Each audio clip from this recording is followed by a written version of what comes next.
Mummy હા આજે આઠમ છે ને તો ચા તમે મૂકો છો ને તો હું ફરાળી ચેવડો લેતી આવું. હા લેતી આય. હા હું ફરાળી ચેવડો લઈને આવું ત્યાં સુધી તમે સાબુદાણાની ચકરી તળ દેજો હો. હા તળી દઈશ.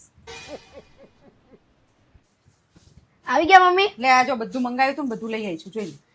હા હા બરોબર બધું આવી ગયું. હવે તમે એવું કરો ફરાળી સૂકી ભાજી, ફરાળી પૂરી અને હું શું કહું મોરૈયો થોડોક બનાવી દઈ. મોરૈયો અને કઢી તમે બનાવો ત્યાં સુધી છે ને હું બહારથી છે ને ફરાળી ઢોકળા અને તેમને ઢેબરા બહુ ભાવે ને ફરાળી ઢેબરાય મળે. હું ફરાળી ઢેબરા લેતી આવું અને પાતરાય લેતી આવું ફરાળી. તમે આટલું બનાવો ત્યાં હું એટલું લઈને આવું. આટલું બધું? અરે મમ્મી ફરાળી આખો દી ખાઈએ નહીં તો ચક્કર આવે તો આ ફરાળી છે તો થોડુંક થોડુંક ખાઈ લઈએ બધું તો હું આપણને સારું રહે ને શક્તિ રહે આપણા શરીરમાં. સાચી વાત છે. જા લઈ આવ બનાવીને રાખું છું. હા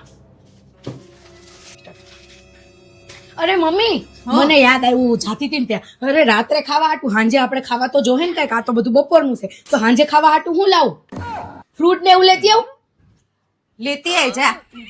અને હું શું કહું સિંગ પાક ને ખજૂર પાક એ લેતી આવું લેતી આય જા બધું લેતી આય. હારું હું બધું લેતી આવું હો મમ્મી. અને હા જો બધું કઈ યાદ આવે ને તો મને ફોન કરજો કેમ કે આ ઉતાવળમાં કઈ યાદ નથી આવતું ને આ ખાલી પેટે કઈ ખાધું નથી ને એટલે છે ને કઈ યાદ ન આવે તો મને ફોન કરજો બીજું કઈ લાવવાનું હોય ને તો ફરાળી હો. હા કરીશ જા. હા આને ઉપવાસ કહેવાય બત્રી ભાતનું ખાશે. હા સામ તો જો 7 વાગી ગયા ને હજુ પેટમાં તો ખાવાનું હલ્યું નહીં જરાય ભૂખ નહીં. કેટલું ખાધું પણ કેટલું બનાવ્યું. 32 ભાતની વસ્તુ બનાવશે ઉપવાસમાં. કોઈને ભૂખે નહીં હોય. મને તો જરાય એમ પેટમાં ભૂખ નહીં. એવું કરું કિશુન કહું હાલ ને કંઈક મંદિર જઈએ.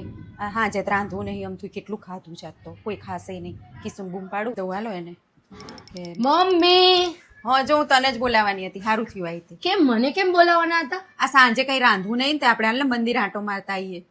કેમ મમ્મી સાંજે કેમ કઈ રાંધવા નહીં? આ બપોરે આટલું બધું ખાધું કોને ભૂખ હોય? તાર પપ્પાએ ના પાડતા હતા ને હજુ મને પેટમાં તો હલતું નહીં. પેટમાં દુખે એટલું ખાધું છે તો પપ્પા.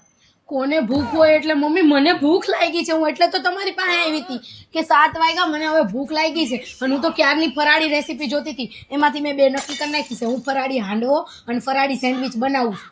તમારા લોકોને ખાવી છે તો બનાવું તમારી.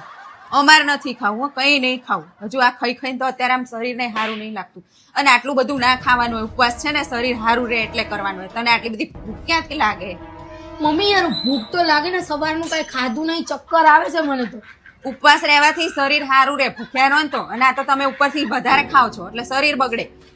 મને તો ભૂખ લાગી છે મમ્મી મારે તો ખાવું જ પડશે. હું તો જાઉં છું બનાવવા તો મારે બહાર જવું હોય ને તો તમે જાઓ. જા ખા. આને ઉપવાસ કહેવાય. ખા ખાન ખા ખા કરે છે. આ શરીર બગડે ઉપરથી. શરીર સારું રાખવા ઉપવાસ કરવાના હોય. આવી આઠમ કોણ રહેતું હશે? તમારે ત્યાં કરે છે કોઈ આવું? કોમેન્ટમાં જણાવજો.